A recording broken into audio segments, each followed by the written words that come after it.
องคุณน่ะพี่น้องเนี่ยคุณน่ะโอ้คุณน่ะแม่ป่าซ้อนน้องแม่ดงอยู่จ้าตักเลยค่ะทีนี้ยืนมือค่ะมาตักซอยกันจ้าสุดยอดเลยนะคะ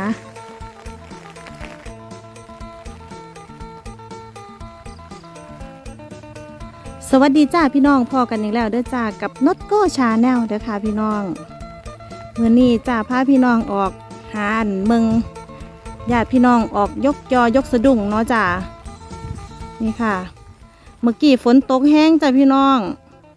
พายุโนรูจ้าพี่น้องเนี่ยเริ่มมันเศร้าแน่แล้วค่ะฝนหยุดตกปุ๊บคุณป้าสวยกะมาตึกสะดุ้งค่ะเมืองมองอันพนยางขามด้วยพี่น้องเป็นตะเสียวจังเนี่ยยางขามทอนใหม่ไหมค่ะพูดยางขามไปนางตึกสะดุ้งอยู่ตรงนั่นจ้ะตึกสะดุ้งขางคลองเด้อค่ะนี่อยู่ท่ามกลางบรรยากาศท้องทุ่งนาจ้ะพี่น้องสภาพี่น้องยางขามคล้องไปน้ำกันเลยเด้อจ้ามาลุ่นน้ำกันจ้าว่าสิรอดบ่เนาะจ้านี่ค่ะเมื่อกี้ร้องยางขามเมืองแล้วจ้าเป็นตะเสียวพี่น้องเสียวมืนตกจังเนี่ยแม่ป่าเราเก่งมากๆเลยจ้ายางขามคล้องไปสิขามคล้องไปหาแม่ป่าแล้วเด้อทีนี้พี่น้องมาลุ่นน้ำกันจ้านี่ค่ะโอ้ยาเด้อมาจากก่าวขามาน้ำกันพี่น้องนี่ค่ะเป็นคลองชลประทานตอนนี้อยู่อำเภอห้วยเผิงจังหวัดกาฬสินธุ์เด้อจ้าพี่น้องนี่ค่ะเรากำลังเดินข้ามคลองนะคะนี่ค่ะมือก็เริ่มสั้นแล้วขาก็เริ่มสั้นเลยพี่น้องนี่จ้ะโอ้ยอย่าล้มเด้อข้ามมาแล้วค่ะสวัสดีค่ะคุณยายสวยสวัสดีจ้าคุณป้าจ้าวันนี้ให้แม่ป้านดเป็นนางเอกกล้องเด้อจ้านี่ค่ะนางจอบเอาปลาจ้ามองทางอันปล่อยน้ำเขาหน้าเนาะป้าเนาะตรงนี้มองนี้เคยถ่ายคลิปไปรอบนึงแล้วจ้าพี่น้องปีกายไหมคะโอ้พอได้ตักดิจ้าปลาซิวน้อยปีนี้ก็เลยมาหาคุณป้าอีกครั้งจะมาหาทุกปีแล้วจ้าพี่น้องเพราะว่านุชโกกอะสิเน้นถ่ายคลิปบรรยากาศอำเภอห้วยเผิงเมืองสามอ่างเนาะค่ะน้ำคลองมีรอบทุกหมู่บ้านเด้อจ้าจ้าพอถึงหน้าฝนชาวบ้านกับสนี่น่าอยู่น่ากินน้ำปลานี่ละค่ะตึกสะดุ้งก็ได้ปลาเมื่อกินจ้ะมาลุ้นกับคุณป้านะปลาช่วงนี้ก็จะไม่ค่อยหลายเนาะป้าเนาะเพราะว่าเมื่อนี้เพิ่นบ่ได้เป่งน้ำเขาน้ำไหมพี่น้องช่วงเขาตั้งท้องน่ะเขาม่านบานเฮาห้องไหมจ้ะ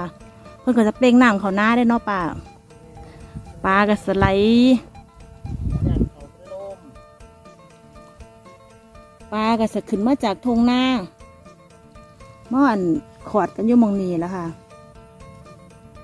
ส่วนเขามันมาลุ่นกับคุณป้าด้วยจ้าที่นี้นั่งอยู่ข้างๆนี่แหละเนาะนั่งอยู่ปากทอเลยค่ะ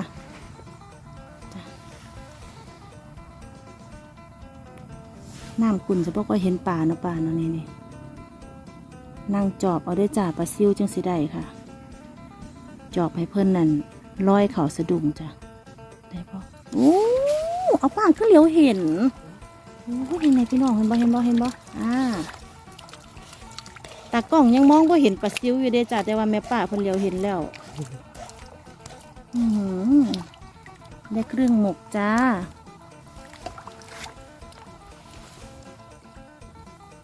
โอเคนี่เด้ค่ะหลุดมือตกทอได้หน่อ ได้ประมาณ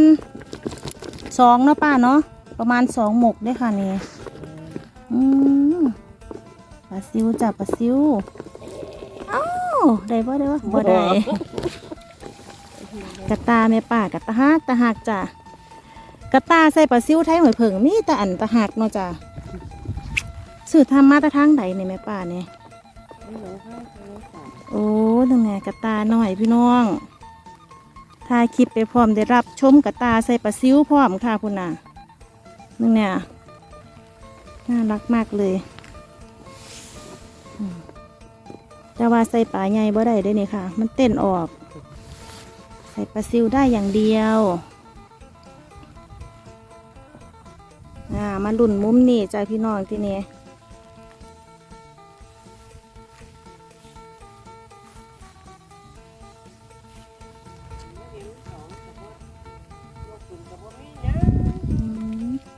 ถือว่าได้สู้รอบอยู่จ้า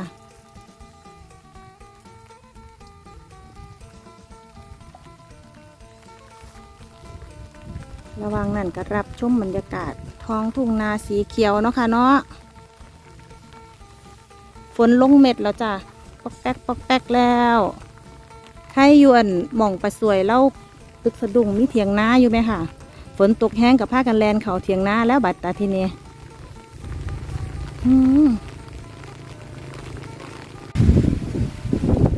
พี่น้อง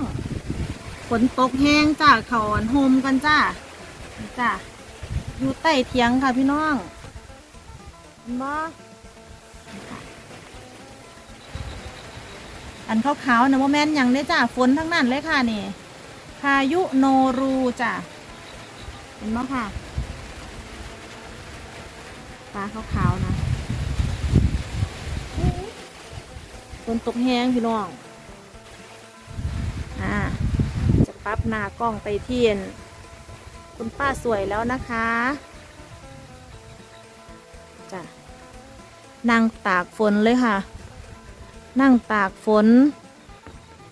ยกสะดุ้งให้พี่น้องได้รับชมเด้อจ้าโอ้ได้อีกแล้ว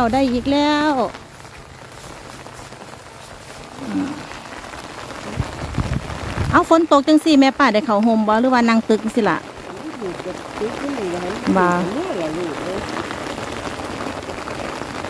นี่แหละเดินโนจะอยู่เป็นหมู่เถียงนานี่ล่ะแม่ป้านี่เขามีหม่องเซาเถียงนาแหละ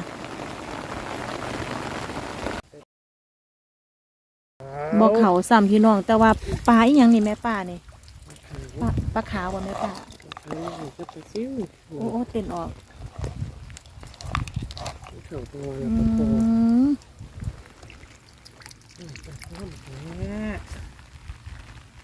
วันหน้าเป็นม่าน โอ้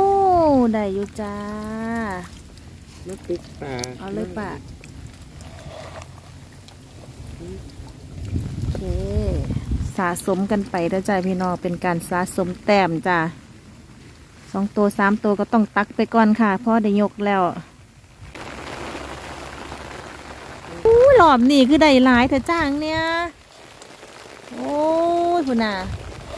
ตักเลยค่ะฝ่าวเอากล้องออกเขาล่มกันจ้าพี่น้อง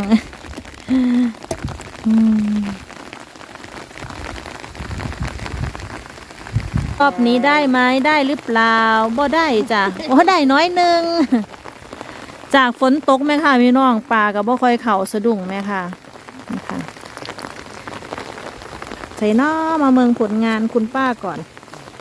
ป้าว่าฝนตกแล้วปลาบ่ถือสะดุ้งกะสิพากันเมื่อไหมค่ะนี่ค่ะโอ้ยฝนตกแห้งค่ะสำหรับคลิปนี้กะฝากไว้ซ้ำนี้ก็เนาะจ้าพี่น้องเกี่ยวกับการยกสะดุ้งในมือนี่จ้า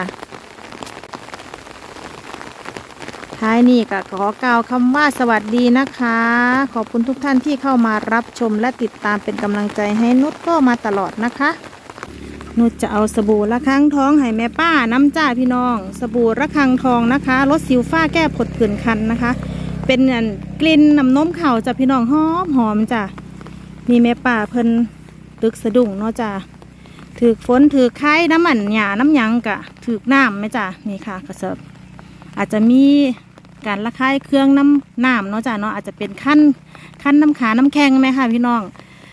ใส่สบู่ตัวนี้มาชาล้างร่างกายเนาะค่ะใส่อาบใส่ล้างหน้าเด้อจ้าเด้อในก่อนเดียวเด้อค่ะพี่น้องตอนนี้อยู่ในราคา25 บาทนะคะนี่ค่ะนี่จ้ะจะเอาให้คุณยายเมื่อใส่เนาะจ้าเนาะค่ะมอบสบู่ด้วยค่ะสบู่น้ำนมข้าวตาระฆังทองเด้อจ้าพี่น้องมีออยกำกับเรียบร้อยเด้อจ้าพี่น้องมีส่วนผสมของน้ำนมข้าวแล้วก็น้ำมันมะพร้าวเด้อจ้านี่ค่ะมอบให้คุณยายไปใช้ด้วยนะคะ